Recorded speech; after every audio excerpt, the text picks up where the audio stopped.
Buenas tardes. Un saludo para todos y todas. Mi nombre es Miguel Elas. Soy colaborador técnico de la Oficina de Enfermedades Infecciosas y es un gusto compartir con ustedes este tema que, bueno, les va a servir bastante en la parte de los hospitales porque vamos a hablar de los indicadores de referencia nacional para tres temas fundamentales en la epidemiología hospitalaria, que es la vigilancia de las IAS, la vigilancia de la resistencia antimicrobiana y la vigilancia del uso de los antimicrobianos. Para iniciar, vamos a tocar el tema de los indicadores de referencia nacional para la vigilancia de las infecciones asociadas a la atención sanitaria.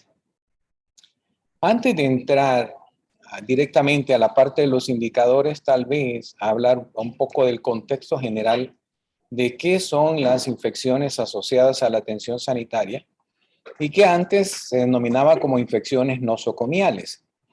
Un concepto que lo manejamos desde nuestros lineamientos técnicos para la prevención y control de las infecciones asociadas a la atención sanitaria es que son aquellas infecciones que se contraen durante el paciente está hospitalizado o durante recibe la atención y que se presentan después de 48 horas de atención que no estaba presente o incubándose al momento en que nosotros prestamos el servicio. Estas infecciones también aplican al personal de salud y entran en el campo de las infecciones ocupacionales, siempre y cuando estas infecciones se hayan producido en el ejercicio de sus obligaciones laborales o de sus ocupaciones, como la misma palabra lo dice. Entonces tenemos que también hacer un poco de distinción esto porque algunas veces las infecciones por parte del personal de salud son adquiridas fuera del hospital. Un ejemplo bastante común que hemos visto en estos últimos días es, por ejemplo, con las infecciones de COVID, que mucho del personal de salud se ha contagiado, pero curiosamente han contraído la infección fuera del hospital cuando están ya en su vida familiar, personal o social y no dentro de las instalaciones del hospital. Por eso hay que estar bastante seguros de que la infección fue adquirida en funciones dentro del hospital. Aquí tienen el link donde ustedes pueden bajar los lineamientos técnicos que se sufrió una modificación, una reforma, y la última fecha de actualización fue el 12 de enero de este año. Las IAS se consideran uno de los mayores problemas de seguridad del paciente durante la atención. Generan carga económica al paciente, familia, comunidad y hospitales. Esto debido a que vamos a tener siempre un aumento de la estancia hospitalaria, una prolongación del tratamiento y consumo de los antimicrobianos por reintervenciones que pueden ser necesarias o discapacidad que puede ser a largo plazo, inclusive permanente. Aparte de la tasa de mortalidad que se nos puede aumentar por razones que pueden ser totalmente evitables, entre otras consecuencias y aspectos. También debemos de considerar a las IAS como parte de los indicadores de calidad de la prestación de servicio y que esta vigilancia nos va a contribuir a identificar aquellos puntos de mejora en nuestro servicio y en la seguridad del paciente. Recordar un poco cuáles son estos eventos que debemos vigilar en el hospital. En nuestros lineamientos, pues tenemos ya delimitado qué tipo de infecciones debemos de vigilar. Por supuesto, hay mucho más infecciones que las que yo les voy a mostrar en este momento, pero estas son los que se han definido en los lineamientos como de importancia para dar seguimiento a nivel nacional. Tenemos pues la endometritis, o las infecciones del sitio quirúrgico por cesárea. Tenemos las infecciones del sistema nervioso central, las infecciones del sitio quirúrgico por las diferentes intervenciones que ustedes pueden realizar dentro del hospital, principalmente la colecistectomías, las hernorragias, las apendicectomías, la osteosíntesis y recordar que también hay diferentes técnicas quirúrgicas por las cuales se pueden realizar, ya sea laparotómica o laparoscópicas. Todas estas entran dentro de esta clasificación de infecciones de sitio quirúrgico. Tenemos las infecciones del tracto urinario que están relacionadas a la sonda vesical. Recordemos que este es un factor de riesgo porque es un dispositivo colocado en la prestación del servicio y que es bastante común que pueda presentar infecciones siempre y cuando no tomemos las medidas de precaución adecuadas. Las infecciones relacionadas a catéteres centrales umbilicales, las del torrente sanguíneo, y algo que particularmente estamos viendo en estos últimos años es las infecciones por catéter de diálisis peritoneal. Aquí recordar que también dentro de la prestación del servicio existe ahora el programa de diálisis intradomiciliar, en donde también se deben de respetar algunas medidas que el paciente y la familia debe de tener para llevar este servicio hasta el domicilio. Si no cuidamos todos estos aspectos, entonces vamos a estar en un riesgo de tener estas infecciones. Y las neumonías que están relacionadas a ventilación mecánica. Si hablamos del campo de neonatología, tenemos las infecciones relacionadas a torrente sanguíneo, a ventilación mecánica, la enterocolitis necrotizante, la meningitis relacionada a la derivación ventrículo-peritoneal, onfalitis y las conjuntivitis. Y también en los lineamientos hemos plasmado aquellas infecciones que deben de ser vigiladas en el primer nivel de atención, como la flebitis infecciosa, la celulitis local, los abscesos post-inyección, las dehiscencia de herida operatoria, que siempre hay que estarlas vigilando porque las curaciones normalmente se llevan a cabo en el primer nivel de atención. Son operados en los hospitales, pero son derivados al primer nivel que está más próximo a su domicilio para que puedan ser atendidas posteriormente. También en los primeros niveles se pone sonda vesical, entonces tenemos que vigilar las infecciones de vías urinarias, las endometritis, se atienden partos también ahí, y ya les comentaba las peritonitis por infección asociada a diálisis, infecciones de heridas, que generalmente se hacen pequeñas cirugías en los primeros niveles y bueno, no estamos exentos de que pueda presentarse alguna infección de la herida de las pequeñas cirugías que hagamos en estos establecimientos. Y también se ha normado la vigilancia de tipo de infecciones para el sistema general, conocido como el SNIS, el Sistema Nacional Integrado de Salud, que básicamente son algunas de las que les he mencionado anteriormente. Pero aquí les pongo la proyección donde ustedes pueden ver que también se deben de vigilar en el resto de instituciones prestadoras de servicios en los hospitales, incluidos los hospitales privados. Bueno, después de ese preámbulo, entremos ahora entonces, ¿cómo vamos a medir esta vigilancia y cuáles son los indicadores que vamos a utilizar? Recordarles que estos indicadores son los que la oficina va a estar utilizando para irlos desarrollando dentro de la próxima evaluación anual del programa, en lo cual ustedes también van a tener que calcularlos para cada uno de sus hospitales. Tenemos los indicadores globales de IAS. Dentro de esto tenemos la tasa de notificación oportuna. Acuérdense que toda vigilancia epidemiológica debe de tener oportunidad, la cual es necesaria para establecer medidas de control, de contención o de intervención para los brotes epidémicos que se puedan presentar. En la medida que esta vigilancia sea oportuna, vamos a tener un mejor impacto o una mejor efectividad en las intervenciones que tomemos. Aquellos brotes o epidemias que se visualizan pasado un mes, 2 meses, 3 meses o inclusive un año, pues muy poco vamos a poder incidir en ellas, porque muchas de ellas hasta quizás ya pasaron, ya recorrieron la historia natural de la enfermedad y por lo tanto no vamos a tener mucho chance de evitar las consecuencias que se puedan producir. Esta tasa de notificación oportuna está relacionada con el envío de la información que ustedes hacen a la Oficina de Enfermedades Infecciosas. Anteriormente se hacía por correo electrónico a través de los tabuladores mensuales y ahora se está haciendo a través de un link para digitación de la información directamente en una página de Google Form y nosotros llevamos una base de datos de este. ¿Cómo se calcula? Es el número de tabuladores mensuales notificados dentro de los 10 primeros días hábiles del siguiente mes al que se reporta, dividido entre los 12 meses y multiplicado por 100. El otro indicador es la tasa de incidencia global acumulada de IAS o conocida como tasa global de ataque de IAS, que se saca dividiendo el número total de casos nuevos de IAS que hemos detectado en el periodo que estamos evaluando entre el número total de ingresos hospitalarios en el mismo periodo multiplicado por 100.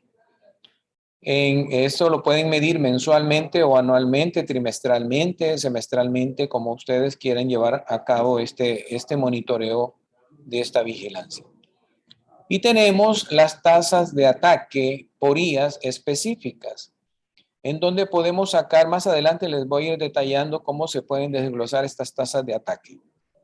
Pero en forma genérica, lo que vamos a hacer es dividir el número total de IAS específicas detectadas asociadas a procedimientos de riesgo específicos en el periodo entre el total de procedimientos de riesgo específicos realizados en el mismo periodo multiplicados por 100. Vamos a ver algunos ejemplos para ir graficando un poco lo que estamos hablando. Aquí ustedes lo que están viendo es la tasa de incidencia global acumulada de IAS sacada a través de la fórmula que les acabo de mencionar. Entonces, aquí tienen los meses y si ustedes se dan cuenta, déjenme decirles que esta tasa global de ataque es la tasa real que en la oficina tenemos para el año 2021. Y ustedes pueden darse cuenta que entre los meses de julio, agosto y septiembre se presenta una elevación de estas tasas. En la línea negra lo que estamos representando es la tasa nacional. Entonces, lo que está por arriba de la línea negra son las tasas que sobrepasan la tasa nacional de acuerdo a cada uno de los meses y así ustedes pueden ir monitoreando el comportamiento de las IAS de sus hospitales. Pueden hacer este tipo de gráfica por mes o lo pueden hacer inclusive por servicio para poder comparar un servicio con otro servicio. Aquí están viendo todo el país, todos los hospitales que nos reporta, está basado en los 30 reportes de los hospitales. Bueno, veamos otros indicadores, como es la densidad de incidencia de IAS específicas por exposición a uso de dispositivo biomédico. ¿Y cómo se saca? Dividiendo el número de IAS específicas detectadas que están asociadas a uso de dispositivo biomédico en un periodo determinado, y eso lo dividimos entre el total de días de exposición o uso de dispositivo biomédico específico en ese mismo periodo, multiplicado por 1000, que son los 1000 días de uso. Y tenemos la tasa de prevalencia de IAS, que esto se calcula en un día específico. Es un estudio que se hace en los hospitales cada año en un día específico y se saca entre el número de pacientes ingresados en IAS en el momento del estudio entre el total de pacientes ingresados en el momento del estudio multiplicado por 100. Para este año, la oficina ha programado que el estudio de prevalencia debe desarrollarse el día martes 26 de julio. En su momento se les va a hacer llegar la solicitud oficial, la nota oficial, para desarrollar el estudio de prevalencia. Y el otro indicador es el porcentaje de IAS en relación a los casos de infecciones hospitalarias, que lo vamos a sacar dividiendo el número de IAS detectadas en el periodo entre el total de infecciones detectadas en el periodo multiplicada por 100. Veamos un ejemplo. Aquí en esta gráfica ustedes tienen la densidad de incidencia, ¿verdad? Por uso de dispositivo biomédico. Entonces ustedes pueden darse cuenta que para el año 2021 en el país la mayor densidad de incidencia de ellas la tenemos en las neumonías asociadas a ventilación mecánica, seguida de las infecciones asociadas a diálisis peritoneal. Esto está expresado por 1000 días paciente de exposición o de uso al dispositivo biomédico. Y tenemos los indicadores de tasa de ataque específicas que les estaba mencionando. Y aquí tenemos, por ejemplo, las infecciones de sitio quirúrgico posteriores a la cesárea, las posteriores a apendicectomía, las posteriores a osteosíntesis, y tenemos la tasa de ataque de endometritis posparto vaginal. ¿Cómo se sacan estos indicadores? Bueno, vamos a dividir en el caso de la apendicectomía el número de infecciones de sitio quirúrgico post-apendicectomía detectadas, y aquí independientemente de la técnica quirúrgica que se haya utilizado, si son laparotómicas o laparoscópicas, entre el total de apendicectomías realizadas multiplicadas por 100. Y de esa misma forma van a ir calculando las tasas de ataque específicas por el factor de riesgo específico. En el caso de la endometritis posparto vaginal, lo vamos a obtener dividiendo el número de endometritis posparto vaginal detectados entre el total de partos vaginales atendidos, y eso lo multiplicamos por 100. Acá tenemos un ejemplo. Aquí tenemos este ejemplo de la tasa de infecciones de sitio quirúrgico posteriores a la cesárea. Entonces ustedes se dan cuenta que estamos representando todos los hospitales a nivel nacional, bueno, 30 hospitales a nivel nacional, y en la línea roja lo que ustedes están viendo es la tasa nacional, que se ubica en 2.61. Entonces, las gráficas que sobrepasan hacia el lado derecho de su pantalla son las que sobrepasan la tasa nacional. Y ahí pues podemos ver el Hospital de la Mujer, por ejemplo, que tiene la mayor tasa, el Hospital de San Miguel en segundo lugar, el Hospital Santa Rosa de Lima y el Hospital Santiago de María. Es bueno aclarar algo cuando ustedes vayan a hacer el análisis de los indicadores, que el hecho de que una tasa esté demasiado alta, hay que verla con sumo cuidado y no estar sacando deducciones a priori. Correcto, aquí estoy viendo una opinión, es que el Hospital Nacional de la Mujer se hace vigilancia. Exactamente, gracias por la opinión, y a eso me iba a referir. Si ustedes se dan cuenta, existen hospitales, como por ejemplo el Hospital de la Unión, el Hospital de Ciudad Barrio, que tienen 0. Hay que verlo con mucho cuidado porque puede significar una vigilancia que no está demasiado bien, no un silencio epidemiológico al respecto. Entonces, todos esos factores deben de irse a investigar, deben de irse a profundizar para ver si todo está funcionando bien o qué es lo que sucede. Acuérdense que los indicadores per se no les están diciendo ninguna justificación, ninguna causa y ninguna explicación. Solo están viendo un comportamiento y por lo tanto va a requerir investigación adicional a lo que ustedes pueden estar viendo. Así que hay que tener en cuenta eso. Ok, aquí, bueno, me están poniendo comentarios. San Miguel tiene buena búsqueda y vigilancia no punitiva. Es hospital de referencia, también maternidad. Excelente, buena comentario. Alrededor de todo esto existen una serie de situaciones que deben de ser evaluadas con cada uno de los indicadores, y el Hospital de la Mujer es un hospital de referencia nacional. Además de eso, también acuérdense que deben de tener un análisis de los grupos de población que cada uno de ustedes está atendiendo. No es lo mismo. Ahora en la mañana estuvimos con los compañeros del Hospital San Rafael. Un saludo para las compañeras y los compañeros que nos están siguiendo por este canal. Entonces hablábamos de que no es lo mismo tener una población geriátrica, tener una población de atención con comorbilidades, principalmente crónicas, o un hospital pediátrico, o que estén atendiendo población joven o adulto joven, con un sistema inmunológico fortalecido. Porque cuando hablamos de infecciones asociadas a la atención sanitaria, deben de acordarse de que depende de varios factores, no solamente de la conducta del personal de salud, y que muchas veces cometemos el sesgo en pensar que todas las IAS se refieren al personal de salud. Ese es un error. Una IA puede ser presentada por la población, el tipo de población que ustedes atienden. ¿Por qué? Porque la gente ya puede venir con algún factor de riesgo antes de ingresar al hospital y entonces estar más propenso a adquirir cualquier infección dentro del hospital.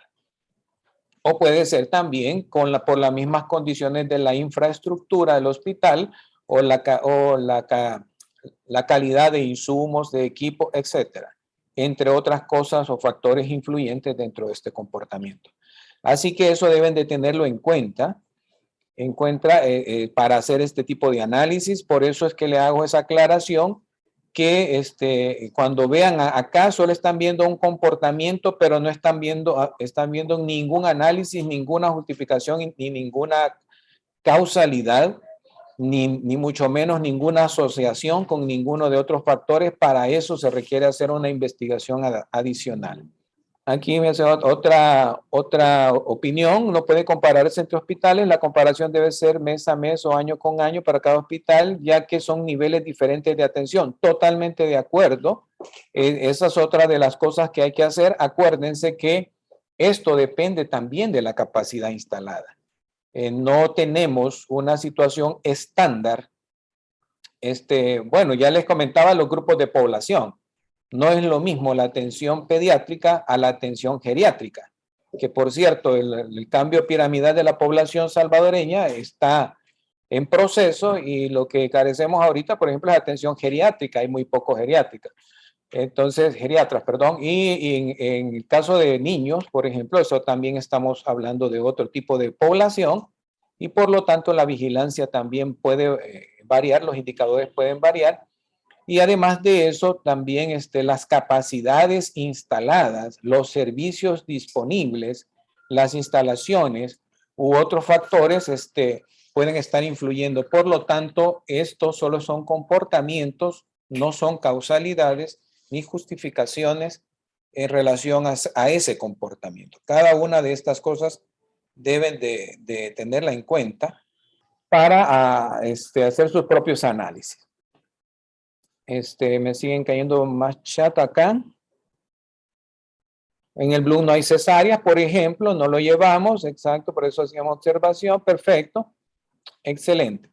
Bueno, tenemos ahora los indicadores, también siguiendo con estos indicadores, tal vez a recalcar acá, por ejemplo, la tasa de ataque de oncefalitis y de sepsis neonatal, en donde básicamente es una razón la que estamos sacando, porque estamos dividiendo el número de oncefalitis detectada entre el total de partos atendidos, ya sea vaginales o cesáreas. Lo mismo sucede con la sepsis. No son tasas puras, son razones, pero se denominan como las tasas de oncefalitis y las tasas de ataque de sepsis neonatal, y eso multiplicado por 100. Aquí tengo otra opinión, pero las referencias de pacientes complicados que se refieren a los centros de referencia tienen más susceptibilidad de desarrollar una infección nosocomial. Perfecto. Esas son de las cosas que hay que ir viendo. Por eso les estaba mencionando que todos estos indicadores, cada uno de ustedes dentro de su hospital, deben de relacionarlas con sus propias situaciones y contextos a los cuales se refiere. No podemos ver datos fríos en esto. Acá tenemos las densidades de incidencia de IAS específica por exposición de las IBUs, de las bacteriemias, de las neumonías asociadas a uso de ventilador, que pueden irlo sacando dentro de su hospital y por servicio. ¿Verdad? Cada uno de ustedes puede hacer estas operaciones de manera específica, y eso se multiplica por 1000 días de uso, que son los días de exposición que estamos utilizando para este caso de indicadores. Y aquí tenemos otro ejemplo de infecciones asociadas a diálisis peritoneal. Por ejemplo, llama la atención el Hospital Santiago de María, en donde, si ustedes se dan cuenta, está con una tasa la más alta a nivel nacional. Y bueno, déjenme comentarles de que en el Hospital Santiago de María tienen el programa de diálisis intradomiciliar. Entonces les estaba comentando de que hay que, dentro de ese programa hay que darle seguimiento a los pacientes, ver las condiciones en que se están dializando, porque todo eso influye para las infecciones asociadas. Ahora déjenme decirles que el hospital lo que hizo es notificarla, y aquí hay que tener otra observación. Muchas veces notifican la IAS, pero la IAS fue una referencia de otro hospital. Y acá lo que hizo el Hospital Santiago de María es detectar esas infecciones en su hospital y las notificaron, ¿verdad? Entonces, pero también dentro de la investigación había sido colocados los catéteres en otro hospital distinto y se habían referido para su casa para que se les diera seguimiento, pero presentaron infecciones y acudieron al hospital más cercano, en este caso el Hospital Santiago de María, que también les da seguimiento a este tipo de pacientes. Entonces son otra de las cosas que ustedes tienen que ir viendo también y tratar de ir identificando estas otras causas. Por eso les vuelvo y les repito, los indicadores solo sirven para ver un comportamiento en donde ustedes pueden tener una señal para seguir investigando qué es lo que sucede. Después tenemos los indicadores de mortalidad por IAS. Esto es bastante complicado, y digo complicado porque llegar a decir que murió a causa de la IAS, murió con IAS, se requiere de un buen análisis por parte del comité de IAS o de prevención y control de infecciones de cada uno de los hospitales, ¿verdad? Pero al calcular las tasas, ustedes lo que van a tener son las tasas de mortalidad global de las IAS, como el número total de fallecidos por IAS en el periodo entre el número total de ingresos hospitalarios, que serían los pacientes observados o los expuestos, el porcentaje de muertes por IAS, que sería el número total de fallecidos por IAS de todos los tipos. No solamente lo que se reportan en la vigilancia como está normado actualmente.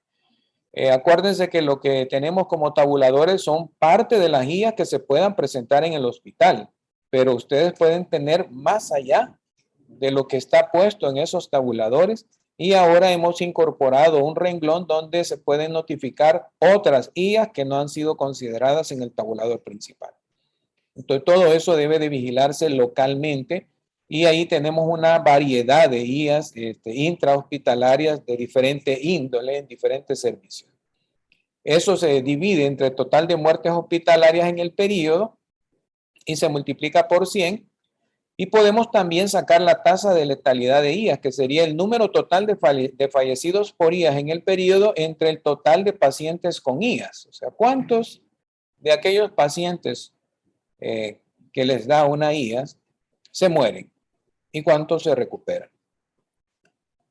Y aquí tenemos el otro ejemplo, ¿verdad?, de la tasa de mortalidad, en donde vemos también que hay unos meses en donde la tasa de mortalidad se ha aumentado por estas infecciones asociadas.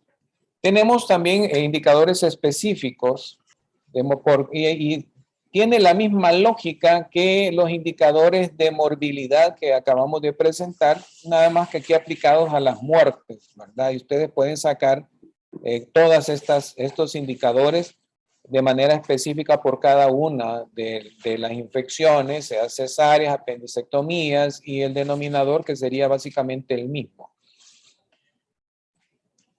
Tenemos también los indicadores asociados al uso de dispositivos biomédicos, ¿verdad? Por IVU asociada a catéter, neumonía asociada a ventilador, la bacteremia asociada a catéter central, y la tasa de mortalidad por infección de sitio quirúrgico que también se puede obtener. Entonces, siguiendo siempre la misma fórmula aritmética que hemos mencionado para las tasas de morbilidad.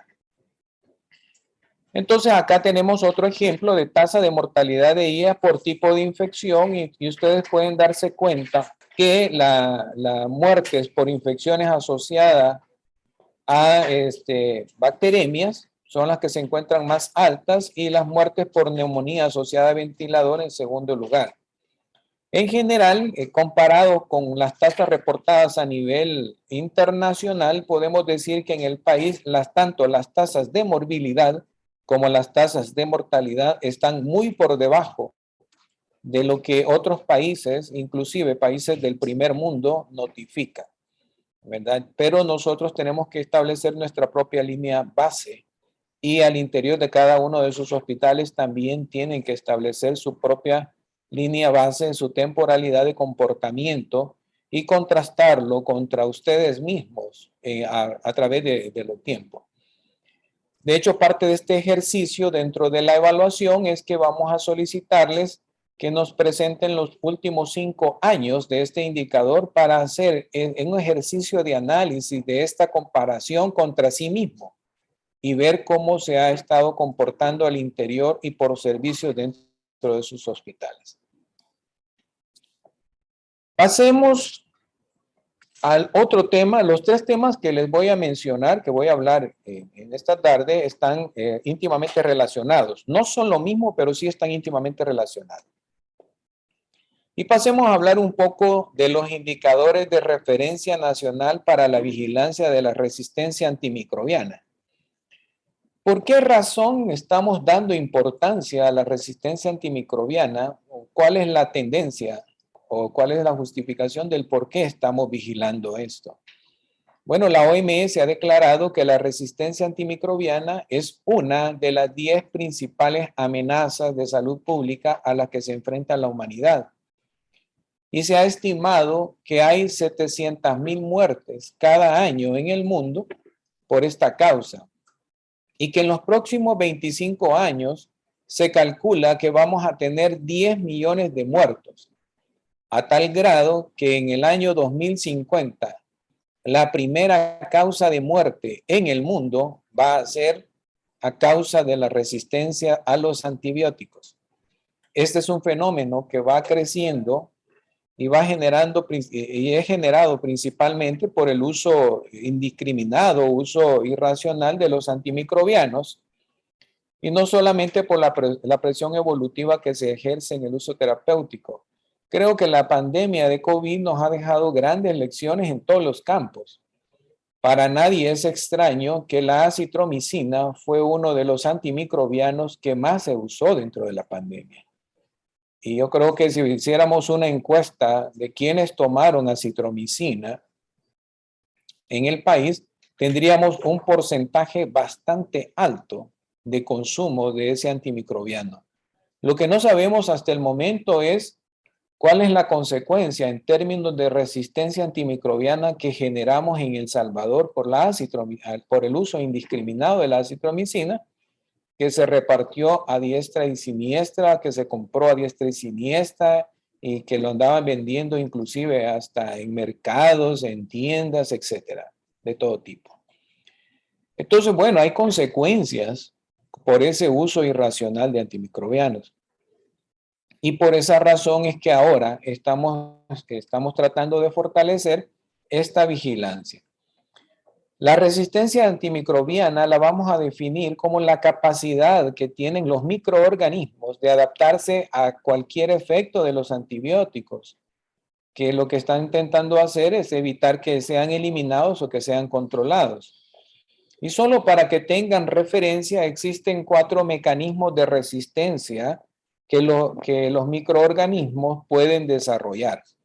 Y básicamente es que, 1, las bacterias o los microorganismos pueden modificar el sitio donde se une el antimicrobiano a ellas. Segundo, pueden actuar disminuyendo la incorporación del antimicrobiano a su interior o pueden aumentar la salida del antimicrobiano. O en otros casos, si se introduce a la bacteria, pueden lograr la inactivación del antimicrobiano para que no les haga ningún efecto. Esto, como ya mencioné, es parte de la evolución de las especies, de la sobrevivencia de las especies, y todas las especies siempre van a tender a adaptarse a ambientes hostiles. Los antimicrobianos pues no escapan a esa realidad. A medida esto va aumentando, y las bacterias van adquiriendo resistencia, nosotros nos estamos quedando con muy pocas opciones terapéuticas para manejar a estos pacientes, a tal grado que en algún momento pues van a tener infecciones que por más que le pongan antibióticos, uno empieza a decir de forma coloquial, es que no le pegó el antibiótico. Cuando dice no le pegó el antibiótico, subyace la idea de resistencia antimicrobiana. Y entonces, ¿cuántas veces estamos diciendo no cambiemos antibiótico porque no le pegó? Y eso es lo que está denotando es la gravedad de la situación hasta que los pacientes fallecen. Pero cuando fallecen le ponemos cualquier otro diagnóstico y nunca le ponemos falleció a causa de una resistencia antimicrobiana porque nos hacen falta elementos para seguir evidenciando este problema. Pero seguramente muchos de los pacientes que fallecen o de los manejos médicos que instauramos y que al final terminan en fatalidad, su causa principal fue el desarrollo de la resistencia antimicrobiana y no nos estamos dando cuenta de eso. En los lineamientos tenemos microorganismos que son objeto de vigilancia. Estos microorganismos que ustedes están viendo en esta proyección no son todos los que tienen importancia clínica. Lo aclaro porque algunos dicen, ¿y por qué no incluyeron X o Y microorganismos si está ocasionando estragos en la salud pública? No están incluidos por una sencilla razón. Para poder determinar que existe resistencia antimicrobiana se necesita tener un estándar o punto de corte en las mediciones con los antibióticos. Y no todos los microorganismos tienen ese punto de corte. Y al no saber el estándar, no podemos determinar entonces en qué momento se ha vuelto resistente o no. Por tal motivo, solamente se han tomado aquellos microorganismos, bacterias o hongos en los cuales sí tenemos un punto de corte estándar y al sobrepasar eso, entonces podemos decir que tiene una resistencia a los antimicrobianos. Dentro de esto tenemos los gram negativos y aquí ustedes tienen la lista detallada de cada uno de ellos. Esto está escrito en los lineamientos que les mencioné al inicio de la charla. Pueden bajarlos y consultarlos en el momento que ustedes deseen y ver detalladamente esto. Los hongos son de los microorganismos que últimamente hemos incorporado a esta vigilancia y que están adquiriendo mucha importancia. Así que por el momento en las normas tenemos estos microorganismos que estamos vigilando, pero también pueden haber más microorganismos al respecto. Uno de los indicadores de eficiencia y de calidad de la gestión que ustedes pueden utilizar es el índice de aislamiento. ¿A qué se refiere esto? Es observar de todos los cultivos que se dejan cuántos tuvimos algún grado de aislamiento. Por supuesto que pueden haber cultivos que no tengan nada de aislamiento. Entonces, al tener un índice de aislamiento muy bajo, por ejemplo, de cada 100 cultivos que ustedes indican, solamente tienen aislamiento en 20 cultivos, significaría que el 80% de cultivos son negativos o no tienen ningún resultado.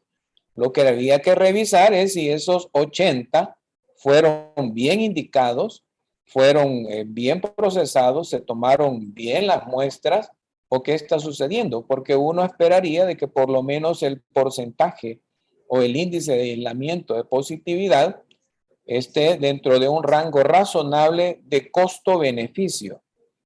Si no, o por poner un caso extremo, si mando 100 cultivos y los 100 cultivos me salen negativos, por poner algo extremo que nunca he visto, pues, pero les pongo el ejemplo de esa manera, la pregunta es, bueno, ¿y por qué no sale nada negativo? ¿Por qué no sale nada positivo, perdón, en los cultivos?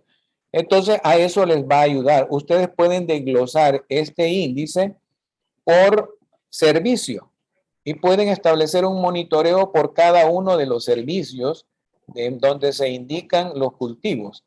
Segundo, lo pueden sacar también en base al tipo de muestra, como está acá planteado, que por ejemplo ponen orina Las muestras que se solicitaron fueron 135 y 128 tuvieron un resultado positivo y el porcentaje de positividad estuvo alrededor del 95%, 94.81 aproximado a el 95%.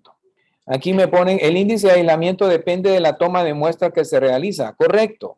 Entonces, todo eso, por eso nos sirve este indicador para ir identificando posiblemente algunos problemas que se pueden presentar.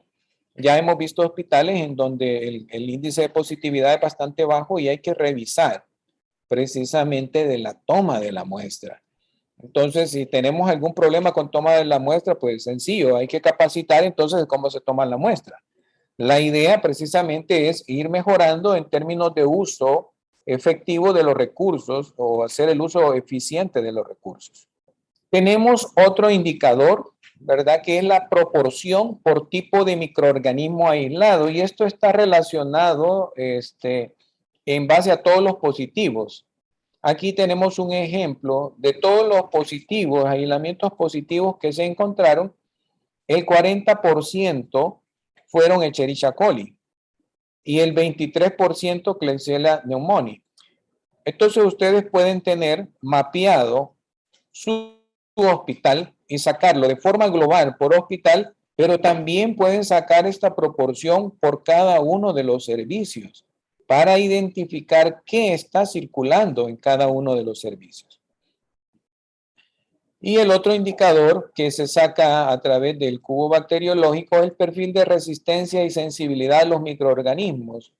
Y aquí ustedes lo pueden sacar por cada uno de los microorganismos, pero también pueden hacer el ejercicio de sacarlo por tipo de servicio y comparar un servicio con otro servicio dentro de su hospital. Aquí tenemos el ejemplo de la Escherichia coli, ¿verdad? Entonces en rojo significa el porcentaje de resistencia que está teniendo a los antimicrobianos. En amarillo está una resistencia intermedia y el verde significa que es sensible.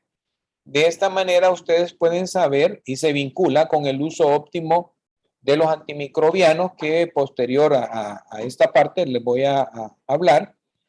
Entonces pueden ver, por ejemplo, si estamos haciendo un buen uso dependiendo de lo que estamos identificando y dependiendo de la resistencia que estamos teniendo en nuestro hospital. Tenemos también acá lo que les mencionaba, el porcentaje de aislamiento. Aquí está un ejemplo de cómo ustedes pueden irlo haciendo por cada una de las muestras. ¿En qué muestras están aislando un X microorganismo? En este caso del ejemplo estamos hablando de la Escherichia coli y el porcentaje de aislamiento está mayor en las muestras de orina. Si se dan cuenta, tiene el 56.3% en relación a todos los tipos de muestras que se tomaron. Entonces, por ahí ustedes también pueden ir haciendo algún tipo de ejercicio de análisis e inferencia que va a requerir una investigación adicional del por qué se está presentando en una muestra más que en otras o establecer inclusive algunas hipótesis diagnósticas previamente. Todo esto que les estoy presentando son comportamientos y vuelvo a repetir, no les dice causalidad, no les dice asociación, no les dice fuerza de asociación, ni riesgo atribuible. No estoy hablando nada de eso, solo estoy hablando de un comportamiento que nos va a indicar una investigación adicional. Bueno, acá tenemos los otros indicadores de RAN. Nombre de indicador, el porcentaje de la beta-lactamasa de espectro extendido que nos da en bacteriología, que sería el número, la cantidad de microorganismos aislados de BLE entre el total de Escherichia coli, Klebsiella pneumoniae, que son las bacterias más representativas de este mecanismo que han sido aislados. El porcentaje de Staphylococcus aureus resistente a la meticilina y lo sacamos dividiendo la cantidad de aislamientos de Staphylococcus aureus resistente a la meticilina entre el total de Staphylococcus aureus aislados, el porcentaje de enterobacterias resistentes a los carbapenémicos, que lo vamos a obtener dividiendo la cantidad de aislados de enterobacterias resistentes a carbapenémicos entre el total de enterobacterias aisladas, que puede ser la Escherichia coli, la Klebsiella, Enterobacteria, Morganella, Serratia, Citrobacter. Y tenemos la tasa de ataque de Staphylococcus aureus resistente a la meticilina, que es la cantidad de aislados de Staphylococcus aureus resistente a meticilina entre el total de egresos. Que esto, pues, bacteriología nos va a contribuir mucho para calcular estos indicadores y es preciso tener acceso al cubo bacteriológico, como lo estábamos comentando anteriormente. Pero vuelvo y repito, no se me angustien, por favor, que esto se lo vamos a hacer llegar antes de cualquier convocatoria a evaluación que tengamos. Pasemos a la última parte de esta charla, que son los indicadores de referencia nacional para la vigilancia de los antimicrobianos. Y hablar un poquito de estos indicadores que son fundamentales para la gestión de la calidad, la cantidad y la eficiencia de la prescripción farmacéutica. Estos indicadores los podemos clasificar en la calidad de la prescripción, los indicadores de cantidad de la prescripción, los indicadores de eficiencia de la prescripción, y fundamentalmente los vamos a emplear para incentivar la prescripción con mejor relación beneficio-riesgo o coste-beneficio. Y vamos a poder también ajustar el volumen de prescripción. Dentro de los indicadores de calidad se encuentran el grado potencial de uso, y como parte de estos, en El Salvador hemos definido la utilización de la dosis diaria definida, conocida por algunos de ustedes como DDD, que se refiere a la cantidad de antibiótico que le damos cada día a un paciente adulto para el tratamiento de una infección específica, comprobada o no. Este resultado se compara con un estándar definido por la OMS y a ese le vamos a llamar la DDD estándar. ¿Y de dónde sacamos esa DDD estándar? Bueno, usted lo puede consultar en una página que ahorita se la estoy proyectando. Eso es de acceso libre, donde ustedes pueden consultar por cada uno de los antibióticos de acuerdo a su código ATC, para que vean cuál es la DDD estándar. Y esa DDD estándar se define como la dosis diaria de mantenimiento media prevista para un fármaco que es utilizado para una indicación principal en adultos. O sea, ya la OMS ha establecido una manera de sacar un promedio. Y esto es generalmente en función de infecciones moderadas, ¿verdad? Pero para las graves se fija de forma pertinente, porque para las graves tiene un montón de otros factores. Pero esa DDD estándar es tomada por los cálculos basados en la OMS, en su centro de colaborador de la OMS, y ustedes pueden consultarlo, y contra esa DDD es que nos vamos a comparar. Esta DDD es una comparación, ¿verdad? Y se determina, a través de ella podemos determinar si el consumo del antibiótico que tenemos en el hospital puede estar alto o bajo, y podemos ver su tendencia en el tiempo, y eso puede ser por todo el hospital, puede ser por un servicio específico que ustedes lo quieran comparar dentro de su mismo hospital. Podemos hacer grupos de hospitales, por ejemplo, tomar los hospitales de tercer nivel o los hospitales regionales o los hospitales departamentales o hospitales municipales. Podemos compararnos inclusive con otros países y con otras regiones.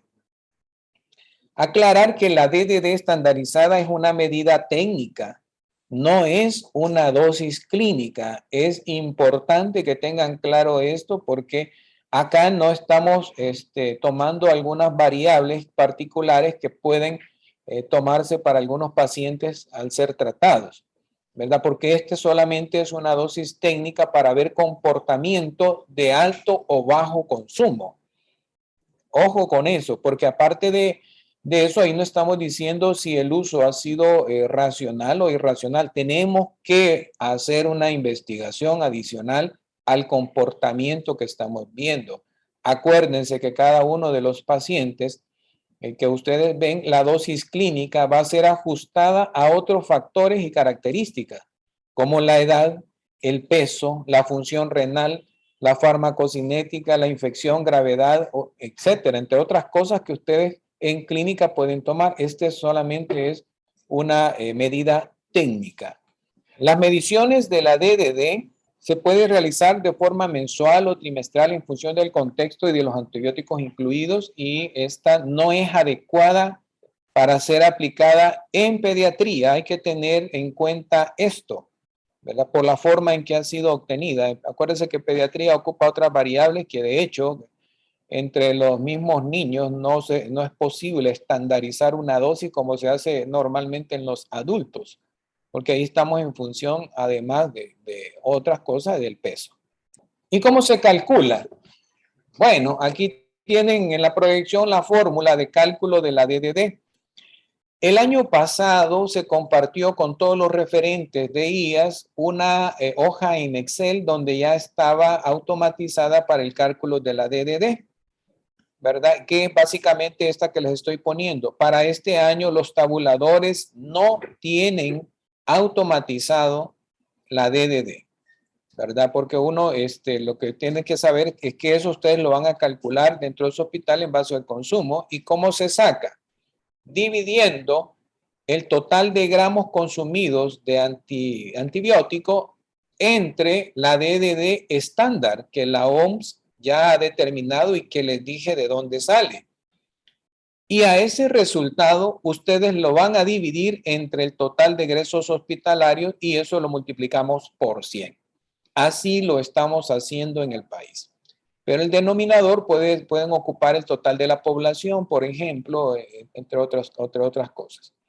Pero nosotros lo hacemos así y de esa manera es la tabla en Excel donde estaba automatizada y que se los enviamos el año pasado. Este año no tiene esa automatización. La van a tener que ir calculando en cada uno de sus hospitales. Y esto solo sirve para evaluar si hay un alto o bajo uso o consumo de un fármaco, es vigilancia del consumo, del uso de antibióticos, y con eso podemos identificar algunas áreas que tienen alto consumo y que van a requerir investigación adicional mediante auditorías e identificar intervenciones que pueden mejorar la calidad de la prescripción y contribuir obviamente a la calidad del servicio, a la seguridad de los pacientes, o evitar el uso irracional de estos y obviamente a la contención del arranque, que es lo que estamos al final intentando hacer. Obviamente este indicador les va a ayudar a hacer una gestión eficiente en sus hospitales, a no utilizar innecesariamente medicamentos y va a ayudar a contener la resistencia antimicrobiana. Y aquí tenemos un ejemplo. Entonces, esto también es real, lo hemos obtenido para este año. Entonces, donde voy a tomar de ejemplo la ampicilina, que ustedes lo pueden ver acá en rojo, tiene una ruedita en rojo, y que es la línea azul que está por arriba. Y en la línea roja lo que ustedes tienen es el DDD estándar.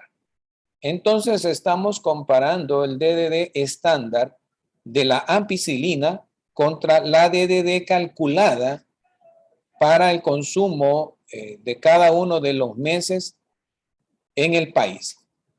Lo que puedo decir con esta proyección es que el consumo de ampicilina está muy por encima del DDD estándar y parece ser que su tendencia es hacia la alza.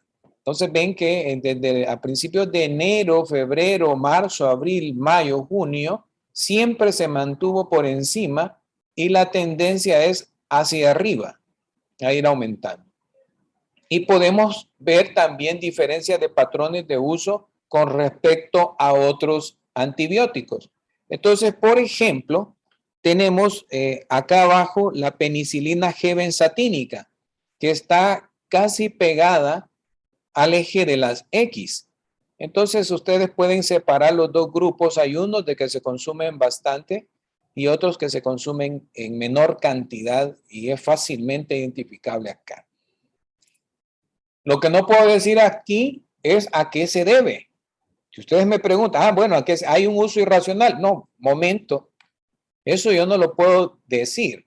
porque la gráfica no me está dando explicaciones, no me está dando ningún análisis adicional al comportamiento que estoy viendo y por eso voy a requerir a ir a investigar en el hospital por qué existe ese comportamiento.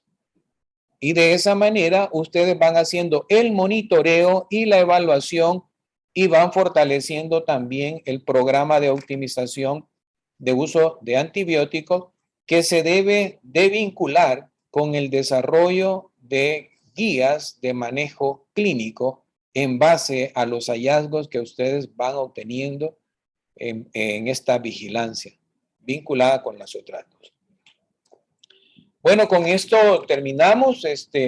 Espero que les sirva esta breve presentación. Sé que estaba bastante cargada porque son varios indicadores. Déjenme decirle que hay muchos más indicadores de los que yo les he hablado acá, pero hemos seleccionado en la oficina esos para empezar a hacer un monitoreo más exhaustivo del comportamiento de esas tres entidades que acabo de mencionar en el país y estableciendo también como una línea trazadora en todo eso.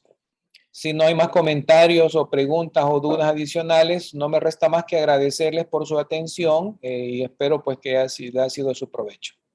Nos veremos en una próxima y que estén bien.